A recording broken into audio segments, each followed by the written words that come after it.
Hi everyone, I am so excited today to spotlight one of our Shimmy mobbers. We have Roshni all the way from Louisville, Kentucky. Hi Roshni. Hi, how are you? I am well, thank you. How are you? We're so excited to have you here in this series. I saw your application and I saw some things that you put down, and I'm just really interested in finding out more about you, and I'm sure people are watching as well. So, Roshni, tell me and tell everyone how you're a belly dancer, and tell everyone how'd you get into belly dance in the first place? What got you into it? I actually love this story. I always felt that belly dance was in my blood. My ancestors are Persian, so coming from a Middle Eastern background, it's something that's always been in my blood.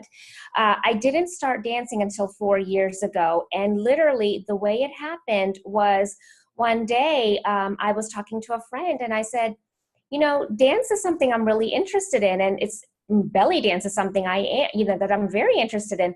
And then I thought to myself, and I said, wait a minute, why am I not belly dancing? So I immediately got online, looked up belly dancing in my area, found a studio, and as it happened, and I really believe that when something is meant for you, it happens instantaneously. I called the instructor of the studio thinking, it'll probably be a month or two before a new class starts. I actually had the opportunity to go that day. She said a new class was starting that same day. Wow. To be there. And that's how I got started. Nice. And you've been hooked since? And I've been hooked since. So what kind of styles do you do? I focus on Egyptian, American cabaret, and I am now learning my first Turkish number. Wow. So, and you've been dancing for 4 years, you said? Yes, for 4 years. Egyptian, I would say, has been the main focal point, but now I'm starting to branch out into American cabaret as well as Turkish. Now, you mentioned something about, before we did this interview, we were talking, and you mentioned you wanted to talk about your teacher studio. Yes. Can you tell us more about that? Of course. She is, I would say I've had a few teachers, and she is probably one of the best ones that I've had. And not to say anything about the others, but I just feel that she is someone that everyone should try to learn from at some point. Her name is Celestina of Real Live Actual Belly Dancers. And she's been dancing for, I believe, over 10 years. She has danced under many, many teachers, and just the way she is so upbeat and very, very positive, and she likes to build up her dancers. And she's very, very encouraging. And that's just something I needed at that point. What a great testimonial. I'm sure she's very proud to hear you say these things about her. That is awesome. So as a belly dancer, I had asked you earlier, you said you're not teaching, but you are performing, so you're getting more and more into the performance scene and world. So how has that been for you? How did you start? What was your first performance like? And where have you performed? What are your goals as a performer? My first performance was at a local festival. And, I've never really been nervous. I can't really tell you that I had stage fright. It was just something that came natural to me. I was a little nervous about performing as far as making mistakes or whatnot, but I always say, practice, and whatever happens, happens. And our first performance turned out beautifully. I was very proud to say. And as far as my goals, I would just like to continue going in, just moving forward into at the professional level. Now, you in your application, you mentioned you have your goals are to travel. Yes. Where is it you want to go? Everywhere. I would love to visit more of Europe. I've been to Italy, I've been to Greece, I've been to Turkey, I've been to India, Canada. There are many, many places that I'd still like to go. France is very, very high on my list. I would love to go back to Italy and Greece and see more of those countries.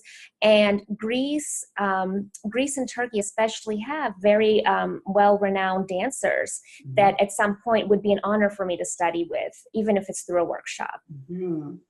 Very nice. Maybe one day we'll see you performing in those countries. I would love that. Now, you had mentioned to me before we get into the interview that you would like to perform, you're starting to get into the restaurant scene. Yes. You perform in the restaurant. So that is where you want to expand. So maybe the people watching this that may know of a restaurant that needs a belly dancer can say, hey, we can get Roshni, which by the way, your stage name is not Roshni, but your stage name is Syra. That's correct. How did you pick that name? I actually have a book that I love to read, and it is a lot about Middle Eastern history. And one of the main characters in this book is named Syra, which means fiery one. And I just love that name. I have always liked that name. And actually, one of my dearest friends that I grew up with, her actual name is Syra. So I told her that I was her namesake. Oh, that's super sweet. So it's a friend plus a character. Yes, a favorite character in a book. Very nice. And you're also into sports. You like football. I do. You have a favorite team, apparently. Yes, the Pittsburgh Steelers. That is, I don't know. I guess you grew up in Pennsylvania. I did. Pittsburgh is my hometown, so you really can't be from Pittsburgh and not like the Pittsburgh Steelers. Well, I didn't grow up with sports, so that's one thing I cannot identify. But I always appreciate when people are, they're fans of the sports teams, because I know everything stops when there's a big game, right? Yes. Glued to the screen. So, Syra, there was something else I wanted to ask you. Oh, yes, you create silk scarves. I do. Tell me about that, because how long have you been doing that? And like, I actually started just last November. When I go to Turkey every year. My boyfriend lives in Turkey, so I go every year to visit. And when I come back, I love to bring back souvenirs. And there is a small shop in Serince, which is a wine town in Turkey, and they have these amazing silk scarves that I have to have every time. Last year when I went back, I did not have the opportunity to get them. So I was really just forlorn. And I started researching on how to make my own, because I was thinking, those are my Christmas presents. I need to have something for Christmas. So I started researching on how to do dyeing. I researched silk. And I found a site that I was able to get plain silk scarves, and I started the dyeing process, and my first batch went to my family. And then I created a second one, and I worked my first festival this past weekend, and I was very successful. Nice. Very nice. So if people want to see what your scarves look like and want to order them from you, where do they go to find them? Silken Creations on Facebook. So I'm gonna go check that out. Is that what are these like big scarves, or are they like where do you wear them? How do you wear them? You can just mainly, you can wear them in your hair if you want to. My mom, she likes to cover her head to protect her hair from the wind. So she'll wrap her, she'll wear it around her head. You can even wear them around your neck, almost like, I want to say you can just drape it across your shoulders. They're 30 inch by 30 inch silk scarves. Okay. So I am actually looking into the longer ones as well. That's going to be something that I will create later on. This was actually just a trial for me. I wanted to see what people thought, and I know now that I can definitely expand on this. So maybe possibly even add some veils? That would be something in the future. Nice. Very nice. Wow, that's exciting. I always get excited when women have an entrepreneurial side to them. Because that's what it is. It's a baby venture right now for you because you're just starting out. But I get excited to see where the possibilities of what you can do with it. Right. That's super cool. Cool. Now you were praising your teacher so much. Why don't we give a plug in to what's your teacher's website? So her website is Real Live Actual Belly Dancers with plural.com. Awesome. So we'll make sure to have a link here in the video so the people are watching, so you can look that up and find out more. And there was one last question I wanted to ask you before we go. In your application, you wrote that you live by the following rules. I'm going to read them to you. Respect is earned, honesty is appreciated, trust is gained, and loyalty is returned. Yes. What's made you sit down and write those? Life experiences. I believe that it's a two-way street, and I really, even when I was a child, it was instilled in me that you treat people how you want to be treated.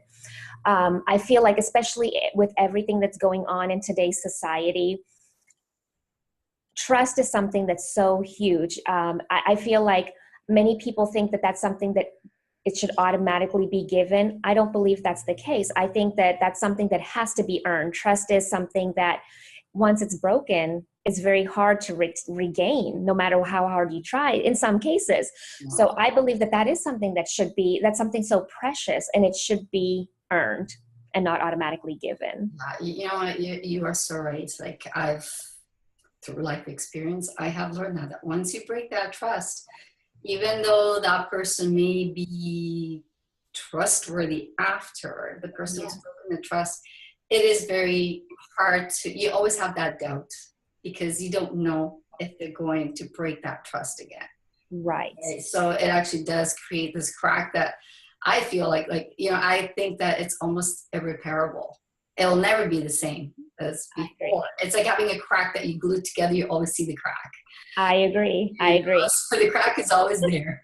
It's always there. Yeah. So whoever is listening, don't break anybody's trust. Always be friends.